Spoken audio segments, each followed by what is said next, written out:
Parents kicked me out at 18 and said, "Be grateful we fed you." So I fed them something they couldn't swallow. On the morning of my 18th birthday, I woke up to my mom pouring cold water over my face. It's time to man up and move out. I sat up instantly and saw my stepdad standing by my stuff in the doorway. They've always been cruel, but I never expected this. "But I'm your son." My mom laughed. "You've been nothing but a burden since your dad died, wasting our money on therapy, crying about nightmares." My stepdad nodded approvingly. "We kept you fed and housed for 18 years. That's more than most would do." Before I could process what was going on, they shoved my bags into my arms and literally pushed me out the door. I didn't even bother fighting. I guess part of me had already given up. After hours of prayer and petting stray cats, I found myself at a homeless shelter downtown. My hands shook as I filled out the intake forms. That's when my phone buzzed. My parents had unblocked me just to twist the knife deeper. "Mom, stop calling family saying you're homeless. You're embarrassing us." Then from my stepdad, "At least your dad had the decency to die in Afghanistan."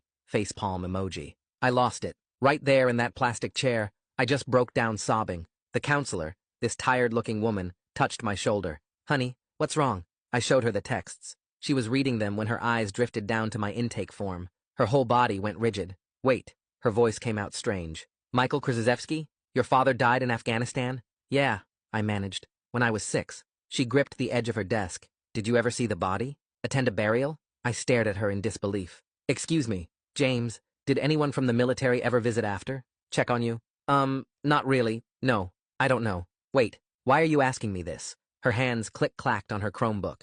After 30 seconds, her face went white. "James, your father didn't die in Afghanistan." My chest tightened. "What?" "He's at Palmer V, a psychiatric ward. He's been there for 12 years. The fluorescent lights suddenly felt too bright. That's impossible. We had a funeral. I went to grief therapy for years." She looked me straight in the eyes. "You need to see your father. Today, before your parents realize you know." Suddenly, little things were clicking into place. Why Mom got nervous when military families were on TV. Why we moved states right after the funeral. I wanted to break down on the spot, but my stepdad's voice about me being a little betch echoed in my head. So instead, I took a deep breath and asked, "Why today?" "Because when, not if, when, your parents find out that you know your dad is alive, then they'll know someone is coming after the benefits they've collected." She drove me to Palmer herself. The whole ride, my brain kept rejecting what was happening. But then we walked through those VA hospital doors, down a long hallway that smelled like floor wax and medicine. There he was, my father. Not the stepdad who beat me, or my mom's other secret boyfriends who tried to win me over with vintage vinyls. My dad, who loved me. "Dad?" The word came out broken. He turned, and his whole face crumpled. "James? They told me I'd never see you again. They told me you hated me. I thought you were dead." I could barely